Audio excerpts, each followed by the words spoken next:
Yeah, let's do it. So next we're going to get into Rurouni Kenshin, episode 11, Savage Hanya, Honorable Shikijo. So in this episode, we get to follow through on the great setup of a battle tower with the Obi-Wan group and Team Kenshin. You guys already know the boys are about to get busy throwing some hands. Yes, sir. I'm excited. Oh, definitely. This episode is awesome. So the episode opens up with Hanya has been ordered to protect the first area of his life. Kenshin said he's not going to hold back. That had me pretty hyped. And he even came in the beginning. He's like, we don't have to do this. Like, just let me get Megumi. We'll get out of here. We don't have to fight. You know, being Kenshin. Yeah. Very merciful of him. Love it. But they get boxing, and Hanya's got some spell that he's using that makes it seem like his attacks aren't going to hit, but then they smack Kenshin pretty fucking hard. Yeah, I mean, Kenshin, I was surprised that Kenshin was taking on that much damage so quickly in the match. I mean, we all know he's going to win in the end. That's our fucking guy. That's the boy right there. But yeah, he's Hanya is what I'm going to call him. Is he's like, yeah, I put you under a spell. You got to figure out how to break it.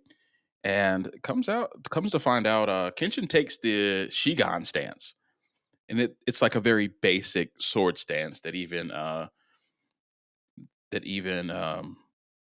why can't I remember the young boy's name right Yahiko? now? Yahiko. Why can't I remember Yahiko's name? Um, is even like, you know what? It's a very defensive stance, but it's like one of the first things you learn in sword fighting. Well, so this is actually like an ancient variation of the stance Yahiko's talking about. This is the Seigan Yes. stance, and it's from like some like school of samurai bullshit that hasn't been around in a long time from like some era I don't remember. Typical Kenshin shit, yeah. So he's got his more sophisticated basic stances. So pretty much like the blade is like extended straight out from Kenshin's chest, and it's pointed at his opponent's forehead, right between the eyes, and kind of what he's trying to do is gauge distances out of a defensive stance, and he figures out that the stripes on Hanya's uh, arms make them look shorter and bulkier. That's why the big boys don't wear horizontal stripes. Um, I was and about to say big guys take note or short guys take note. If you want to look yes, tall, you both. don't wear horizontal stripes. Exactly. And Kenshin ends up saying that that's all it was. There was no real spell that he had to break, and he actually used his sword as like a yardstick to measure his arms while he was attacking him during the next volley. Um, but Kenshin is also a little thrown off by the mask that he's wearing. It was like a little Oni mask, and it covered his eyes and his mouth. Thank God. Um, Kenshin Yeah. thinks it's just go ahead. Oh, I was gonna say it's actually really interesting because his name is Hanya, and that mask is called a Hanya mask, which is like a Yes, Japanese demon. So we know where his name came from. Very easy original. enough. Easy enough. Um, the mask Kenshin thinks is to hide his gaze and make his movements harder to read or his attacks. But Hanya also says, that's a side effect of it, but it's more to hide my face. And as he's saying this, the mask splits from where Kenshin got a pretty good hit on his forehead to split the mask. And dude is just busted, ugly as fuck. And we come to find out he's cut off his lips, nose, and ears so he could disguise himself. He could put on prosthetics and shape his face to whatever he wants it to be, and that's kind of how he snuck up on Megami. They were at the dojo a few episodes ago. Yeah, He when he was appeared the as a book. bookkeeper. Yeah, Yeah. yeah. So I'm glad they rationalized that in some way because he switched to a different outfit pretty quickly. Some Well, ninja shit. so I want to ask you. So you more recently rewatched Rurouni Kenshin. In Yes. the original, did the full mask fall off? Because I thought it was just like a corner and it showed his really fucked up eye. Yeah, they did not show this in the last one. Okay, because this shit was Yeah. gnarly. I was like, I don't remember. I mean, it's been a long time, but like, I don't remember this. I don't think I can forget this. No, they did not show his whole face, and I'm pretty glad that they didn't because this was a little intense. He had like a messed up eye as well. I don't remember if he had a reason for the eye, but dude was busted. Skin all burnt off, so he could put aesthetic skin over it, shape it however he wants to. He's dedicated to the game though, and I respect that. I respect that. And he also mentions that he's dedicated his life to Aoshi because he took him in when he was all alone. Poor little puppy dog. Yeah, and then so we've got his Halloween mask off, and he's looking even scarier.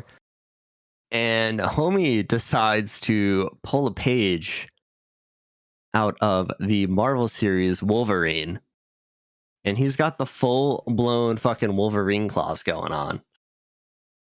And you're thinking like, okay, he's gonna really fight now. But sure enough, it doesn't even matter. He's just easily defeated by Kenshin as soon as he figures out the little arm trick, and he goes down pretty damn easily.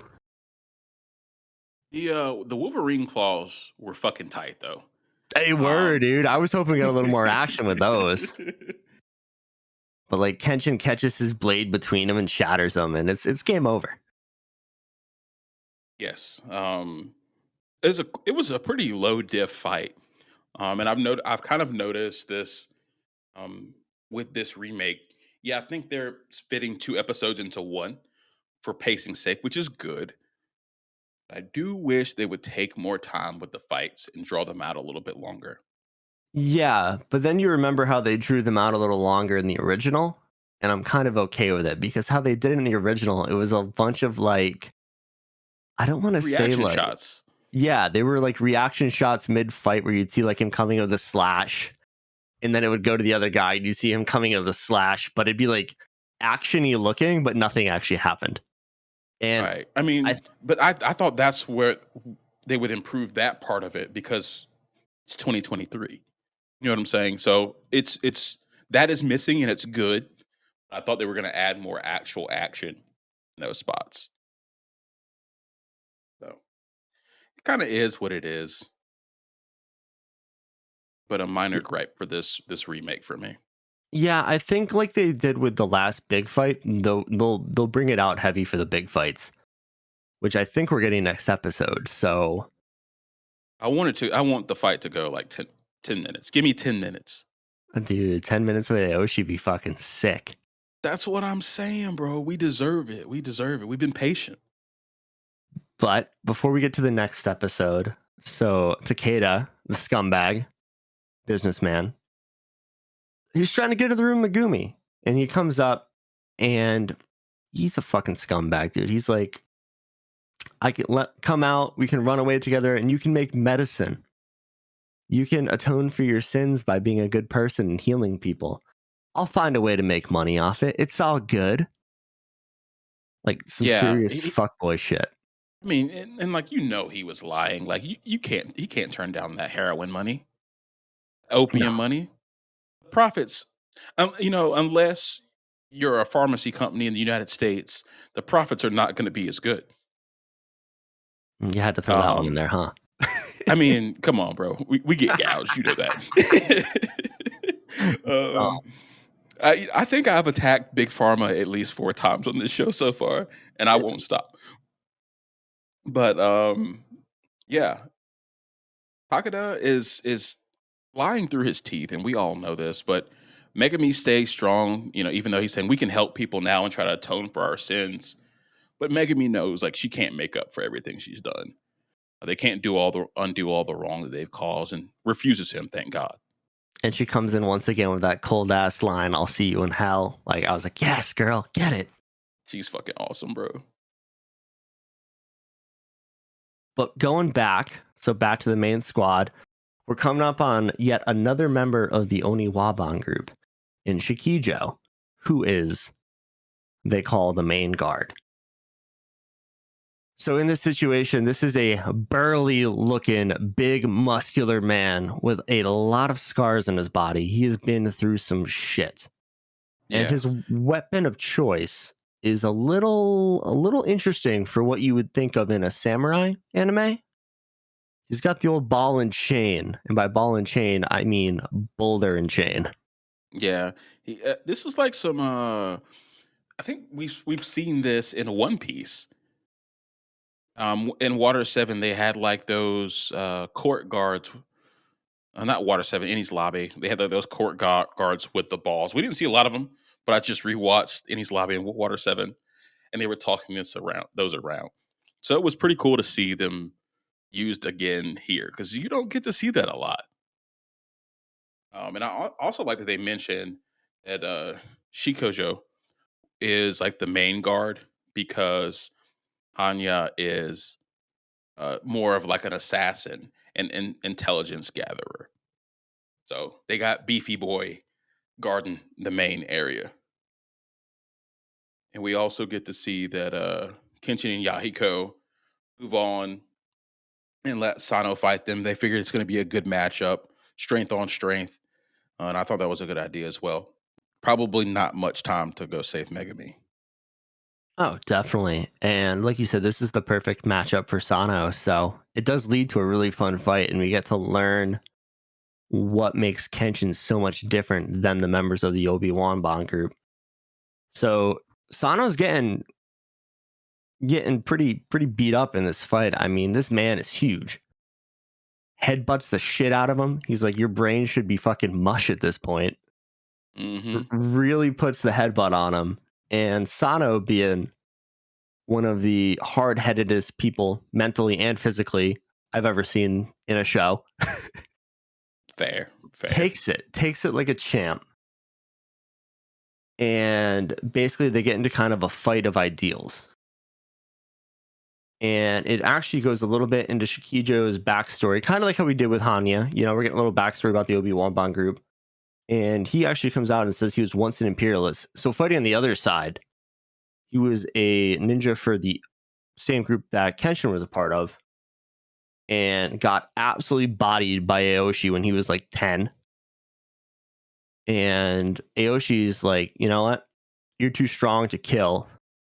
Join me. We have the secret elixir of the Obi-Wan group, and you're gonna get fucking yoked. You got good muscles, buddy. We can buff you, bro. We can buff you. Yeah, and he kind of uses this as an excuse to like invite Sano and Kenshin to be a part of the group. And that's kind of where you get that battle of ideas because Sano kind of gets into it and he's like, look, we could never. And Kenshin is not that guy. He would never join you guys because you guys are just strong. Strong for the sake of being strong. You like violence. Kenshin is strong, but he only uses his weapon to save other people. He fights to protect. So you guys are not the same. He is better than you, pretty much. Oh, definitely, He's man. I right. mean, he's right. It was a good scene too, because like seeing that much growth out of Sanosuke in what, like 4 episodes is awesome. Yeah. I think the turning point was when Kenshin said he had to go save Megami, and Sano kind of got his act together. So I think Oh, he's 100% in with Team Kenshin at this point. He definitely. understands. So they're going at it again, and Sanosuke basically crushes both of Sakijo's hands and just surprises the shit out of him with the amount of brute force this little dude has. I mean, little compared to him. And basically throws in the air, and he does this like air jump punch thing and just smashes his head into the concrete floor, and it's a wrap. Yes. And I thought it was pretty cool. Sano repeated the line that Shikijo said to him in the beginning when he headbutted him. That you might have a hard head and a strong body, but what's inside is what counts. Because he was trying to concuss him, and Sano pulls around, turned around, and did the same thing to him. He's like, I probably can't beat this guy's body up, so let me concuss his ass. Definitely. But unfortunately, Sano is still concussed and falls straight to the ground after he wins. He's taking a little nap. You know, good for him. He won. He's just resting. Yeah, he did his job. But yeah, so the episode ends with Kenshin and Yahiko finding Aoshi. They ask them where Megumi and Takeda are. They're like, hey, we don't have a thing with you. We got to find Megumi. We got to save her. And we got to beat the fuck up out of Takeda. So if you want to let us through, that'd be pretty cool. And Aoshi comes back with this hard ass line and he's like showing his sword, and he's like, "This is how we're gonna talk, buddy. Let's get it." Yeah, that shit was dope. He's like, "You're gonna have to convince me with with that blade." I was like, "Okay, I like this. I like this." So, I mean, this is why I'm hoping we get 10 minutes out of this fight, man.